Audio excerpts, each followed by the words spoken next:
Great, so we've got our sign up screen working really well, and we can log in and sign up users. So the next stage is to create an activity to view all the active users and allow our user to follow or unfollow people. So that's going to require learning how to do a checked list to allow the user to tick and untick the users to see who they're following and who they're not. So let's start off by creating a new activity, and it's just going to be a plain old blank activity. And I'm going to call it the user list. We don't want a back button here.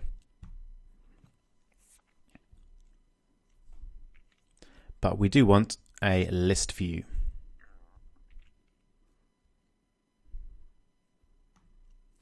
So there we go. Let's get rid of our text view as well. So I've just got our list view. Great. Now we don't need to do this, but we can actually right click or control click on list view and then preview list content, and we want a checked list item. So you can see this now looks a little bit different, and we now have these checkboxes or ticks, which when the user taps on that, that's going to become green to show that the user selected that particular user. All right, so let's set up our code to get this list view working. We'll do that separately from parse initially, just to see how the checking part works. So let's create an array list. This is going to be our users, and it's going to be a new array list. And then for now, we'll just add a couple of users. So we'll just have Rob and Kirsten. And then we'll create our array adapter, which is going to be very similar but slightly different to what we've had before. So context of this, and we're used to using android.r.layout.simple_list_item1, but now we're going to go for simple list item checked, which, as you can imagine, just gives you the checked view rather than the one that we were used to using. And then we're linking that to users. Then we need to get our list view. So I could just call it list view, and it's going to be a list view. Find it by its ID, r.id.listView. And then just the same as before, we link the array adapter to the list view. Okay, so let's have a quick look and see what that code does on its own. But of course, we're not going to be able to do that because we can't see this activity yet. So let's just create an intent to do that. So this is going to be a new intent within the application context, and we want to jump to userList.class. We don't need to pass anything, so we can just start that activity. Now we're going to want to do that in several different places. So I think we'll create a little method for that. I'll call it show user list. So we'll do this here and also here. And we'll also, in the onCreate method, do a check to see if the user is logged in, and if they are, then sign them up. So you may or may not remember how to check whether a user is logged in. Let's see this here. There we go. So we're just checking to see if there's a current user or not. So let's just copy that code over. So if the user does exist, then we want to show the user list. We don't actually want to do anything if they're not logged in because the login screen will display anyway. Okay, so now because we're logged in, I think as Ralphie, we should be directed straight away to the user list, and that'll give us a chance to see how it behaves and what it looks like in just this, using this basic code to set it up. And there we go. You can see we've got the ticks at the end there, and if we tap those, at the moment, nothing happens. So with the code that we've got so far, we've created the tick list, but we haven't actually allowed it to be interactive in any way. So let's make that happen. So there's two things that we're going to set up. The first is to take our list view and set the choice mode. So there are a few options here, and we want choice mode multiple. There we go, which will allow us to select as many different things in the table as we want.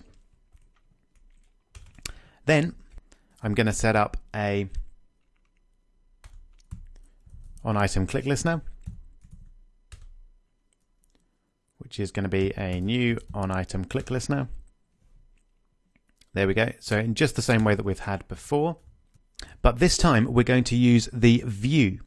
So remember, the int position is what we've used before to tell which item has been tapped in the table. The view is the item itself. So is the row of the table that was tapped. And that's what we're going to use this time. But we're actually going to convert it to a checked text view, because that's what it is. It's a text view with the possibility of being checked. So it's a checked text view. I'll call it checked text view. And to get that, we just cast the view to a checked text test view. And we know that that's going to work because that's what these rows are. So view is just the general name for any kind of view, and checked text view is the particular type of view that we've got in this case. And now that we've cast it to a checked text view, we can use checkTextView.isChecked to see whether or not it's checked. So very simply, I'm going to put an if statement around that, and then we'll log with app info row is checked. And if it's not, we'll log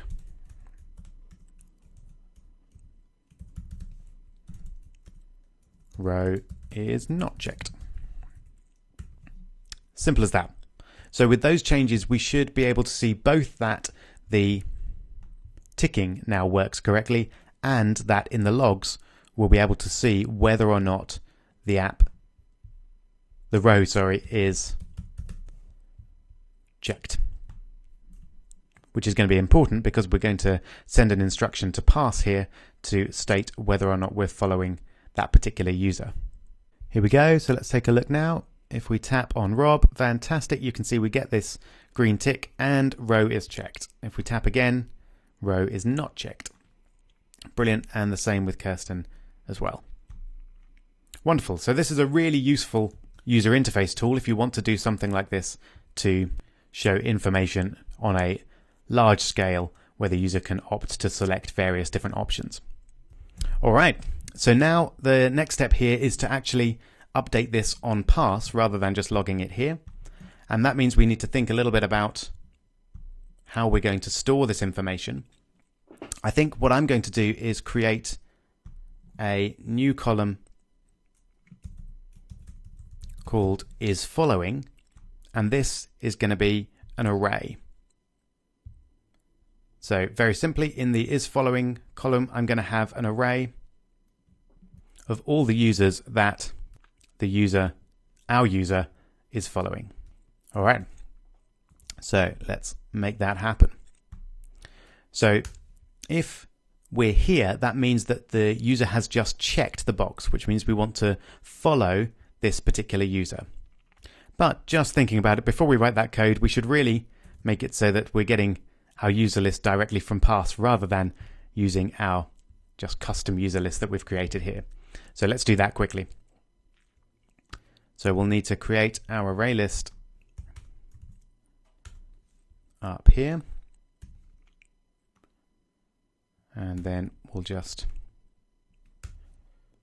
set it up there. And then we'll need to do a user query. There we go. And as before, we just want to find every user that is not our current user. So I'll actually do that down here.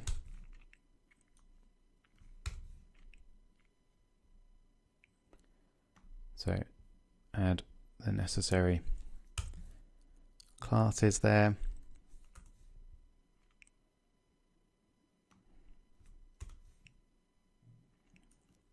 There we go. And we want our only specification is where not equal to.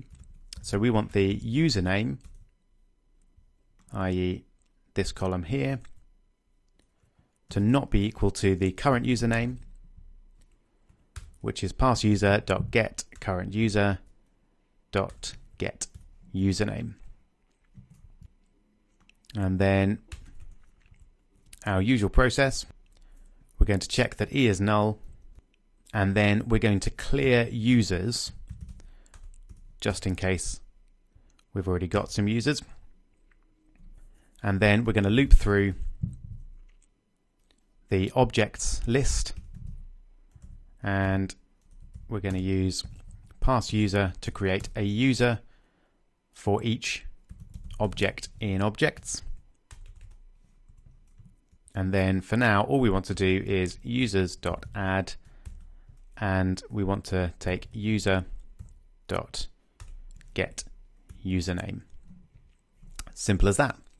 And then when that's all finished, we want to update the array adapter. So I think we'll need to define our array adapter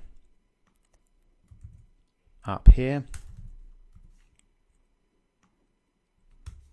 And then just set it up there. And then array adapter notify dataset changed. And that will then update the table, and it should show all of the parse users except for our current user. So let's just have a quick look. We might as well put print stack trace just in case. And there we go. You can see that we're logged in as Ralphie at the moment, so we're seeing everyone else. And we can still do our selecting and deselecting, and we get the correct message. All right, so now we're in a position to add or remove the particular user from the, where are we, over here, the isFollowing array. So that will be stored under our current user. So parseUser.getCurrentUser dot, and then we want to get a list. So the arrays from parse come in the form of lists. So we want to get the list, and the list that we want to get is isFollowing. And then we want to add to that the username of the row that has been tapped. So I'm going to get that from the users array list. So that's users.get and then position. Remember, we can use position again to get the row. All right. And then let's not forget to save that.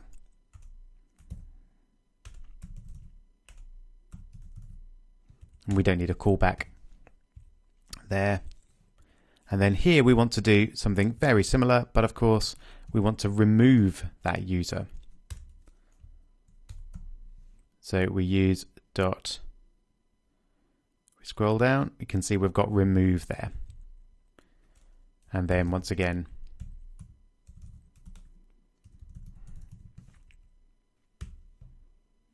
we'll get that.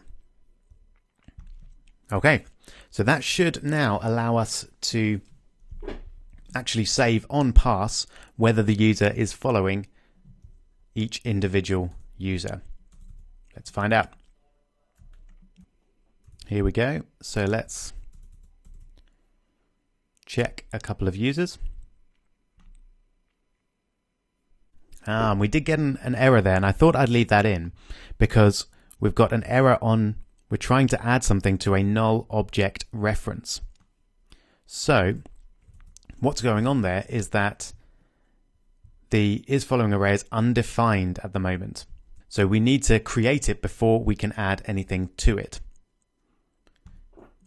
So the way I'm going to deal with that is to check in the create method, and we'll do it up here to see if parseUser.getCurrentUser.getList, in fact we'll just use get, is following is null, then we'll just create it as an empty list. So we'll use list, and we want a list of strings, even though it's empty, and I'll call it empty list, and it's going to be a new array list of strings. And then we'll use parse user.getCurrentUsers, current user, put, and then is following, and we'll set that to our empty list. Okay, and then that will create an empty list, so we should now be able to add and remove things from it without getting that nasty error. Here we go. So we'll tap on Kirsten, and you can see we still get the tick there, so that's promising. And now let's jump back over to parse and refresh, and with any luck we'll see Kirsten in the Ralphie is following field. There she is. Wonderful. So let's just do a little bit more testing. Let's add Rob and delete Kirsten and add Tommy as well. So now we should have Rob and Tommy, but not Kirsten. There we go. Brilliant. So that's great. We've now got our isFollowing array set up how we want it. The one final thing that we need to do with regards to our user list is to make it so that when the user launches the app, it shows the correct users being ticked, because at the moment it will just show them all being blank, which obviously isn't correct. So we can do that fairly easily.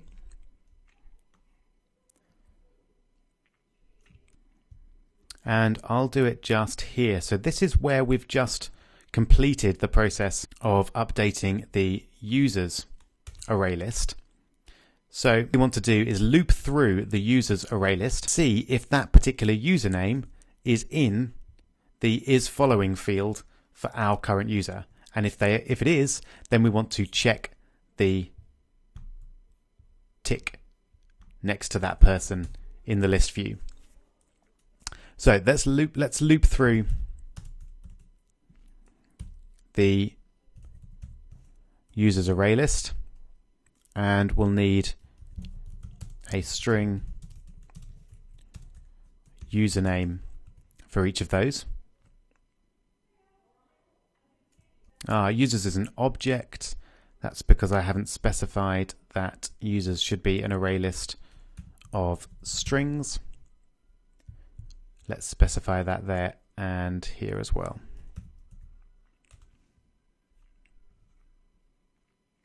That's better. So how do we test whether this username is in the isFollowing array? Well, we can use parse user.getCurrentUser dot get list, and then is following. And then if we have a look here, you can see we've got a contains field. That definitely looks like what we want. So we want to see if the is following array contains the username. Make sense? So if that's the case, then we want to check the box. If not, we don't want to do anything. And checking the box is fairly easy. We just take our list view, and then we want to set item checked. And we need to get the position for this. And I'm going to do that using the index of method within ArrayList. So users.index of, and then username. And then we just need to specify that we want that to be true. Okay, so let's have a look. Now, when we run it, we should find that it loops through all of the users in the users array list, checks if they're in the is following array, and if they are, then checks the tick. So they should come up as green ticks right from the start.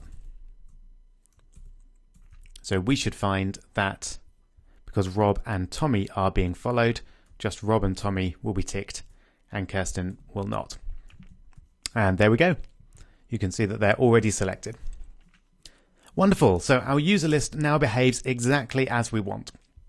The only two things remaining are the facility for the user to tweet themselves and for the user to be able to view their feed of the tweets of everyone that they're following. So we're going to do the first of those in the next video, and we're going to do it using what's known as a dialogue. So instead of creating a whole new activity, we're going to create essentially a little pop-up box that allows the user to type in their tweet and then click to tweet it. All right, we're storming along nicely. I'll see you in the next video.